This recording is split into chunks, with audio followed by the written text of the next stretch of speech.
வணக்கம்.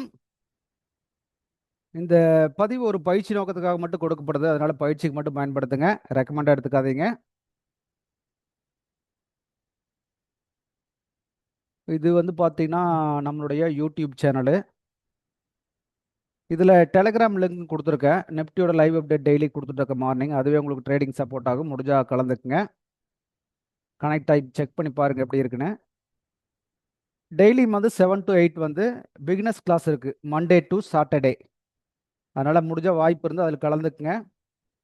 கலந்துட்டு நீங்க கிட்டத்தட்ட அண்டர்ஸ்டாண்ட் பண்ணிக்க முடியும் முழுமையாவே. அதுக்கு பின்னாடி இந்த அப்டேட்டட்ஸ் வீடியோ ஒவ்வொன்றா பாருங்க. கோல்டுக்கும் நிஃப்டிக்கு டெய்லி குடுத்துட்டுருக்கேன். பார்த்தீங்கன்னா, உங்களுக்கு ஈஸியா புரிய ஆரம்பிச்சிரும். அதனால முடிஞ்சா ஃபாலோ பண்ணுங்க. இன்னைக்கு நிஃப்டி என்ன நடந்ததுன்னு பார்க்கலாங்க.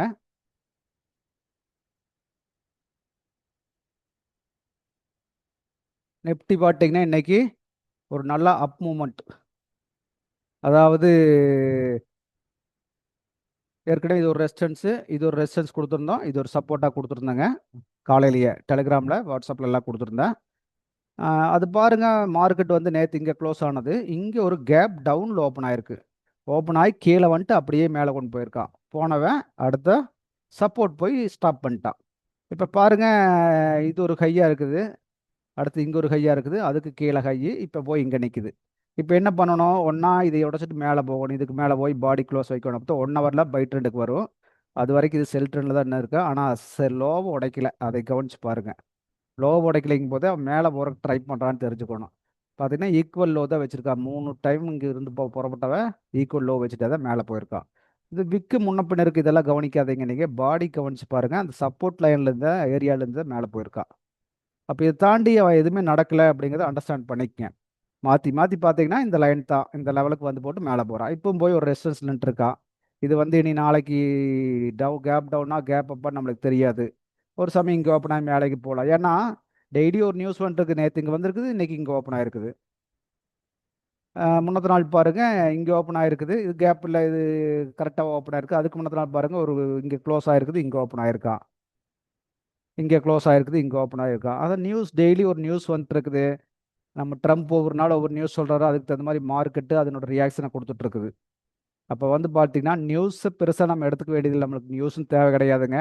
எங்கே ஓப்பன் ஆகுதோ அதுலேருந்து கூட ட்ராவல் பண்ண போகிறோம், அவ்வளோதான். இதில் குழப்பறக்கெல்லாம் ஒன்றுமே இல்லைங்க. மார்க்கெட் எங்கிருந்து காலையில் ஸ்டார்ட் ஆகுதோ அங்கேருந்து கூட ட்ராவல் பண்ணால் போகுது. 5 நிமிஷத்தில் பார்க்கலாம் இது என்னென்ன ஆப்பர்ச்சுனிட்டி இன்னைக்கு கொடுத்ததுன்று.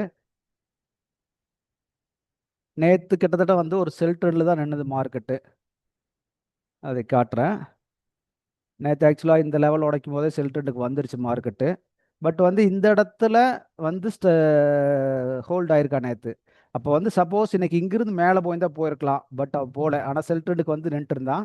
இங்கிருந்து போயிருந்தா பை ட்ரெண்ட் அப்படியே கண்டினியூ ஆயிருக்கும். அவன் என்ன பண்ணிட்டான், கீழே கேப் டவுன்ல ஓப்பன் ஆனவன் மறுபடியும் மேல் நோக்கி போக ஆரம்பிச்சு. இப்போ பை ட்ரெண்ட் வந்துருச்சா அப்படின்னு கேட்டீங்கன்னா இன்னைக்கு ஆக்சுவலாக வந்து மேலே போனது பைக் தான் போயிடுச்சு.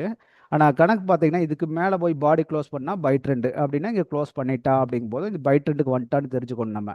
காலையில தான் பை ட்ரெண்டு தான். ஏன்னு கேட்டிங்கன்னா இந்த இடத்துலயே ஓப்பன் ஆயிருந்தான்னா ஒரு கட்டத்துக்கு கீழே வந்து போட்டு மேலே போயிருக்கலாம், ஏதோ ஒன்று பண்ணியிருக்கலாம். அவன் வந்து ஓப்பன் ஆனது ஒரு கேப் டவுனுங்கிறதுனால ஆட்டோமேட்டிக்காக மேலே போயிருக்கா. ஒரு கேப் டவுனில் ஓப்பன் ஆனால் எப்பவுமே ப்ராஃபிட் புக்கிங் நடக்கும். மார்க்கெட் மேல் நோக்கி கொண்டு போயிட்டான். சரிங்களா? நேற்று இங்கே க்ளோஸ் செல் பண்ணவங்கலாம் இங்கே ப்ராஃபிட் புக் பண்ண ஆரம்பிக்கும் போது மார்க்கெட் மேலே போக ஆரம்பிச்சிரு அப்படின்னு தெரிஞ்சுக்கங்க. மார்க்கெட்டில் மாற்றி மாற்றி இதுதாங்க நடக்குது. நம்ம தான் கரெக்டாக அண்டர்ஸ்டாண்ட் பண்ணுறதில்ல. இதை கொஞ்சம் நல்லா புரிஞ்சுட்டா போதுங்க. இதை தாண்டி மார்க்கெட்டில் ஒன்றும் இல்லை அப்படிங்கிறத அண்டர்ஸ்டாண்ட் பண்ணிக்கங்க. ஒரு கரெக்டாக ஒரு support area buyers zone sellers zone வந்து கரெக்டாக மூவ் ஆகிட்டு தாக்குற மார்க்கெட்டு. அதை நம்ம அண்டர்ஸ்டாண்ட் பண்ணிட்டா போதும். ஃபர்ஸ்ட் இங்கே போய் தொட்டோன்னே பாருங்க அந்த இடத்துலேருந்து ஒரு சின்ன ஜர்க் கொடுத்துருக்கா கீழே. இது வரைக்கும் வந்துட்டு லோ உடைக்காம அகைன் மேலே போக ஆரம்பிச்சிட்டான். இது இந்த ஹைக்கு லோ இதுதான். இதுக்கு வந்து இங்கேருந்து மறுபடியும் சப்போர்ட் எடுத்துகிட்டு மேலே போயிட்டான். புரியுதா? மார்க்கெட்டு இப்படி பார்க்கணும். பிரித்து பிரித்து பார்த்தா தான் நம்மளுக்கு ஈஸியாக புரியுங்க. இங்கேருந்து பார்த்தீங்கன்னா பாருங்க ஹை உடைச்சிட்டு மேலே போயிருக்கா. Okay, thank you. அடுத்த ஒரு பதிவில் நம்ம மறுபடியும் சந்திப்போங்க.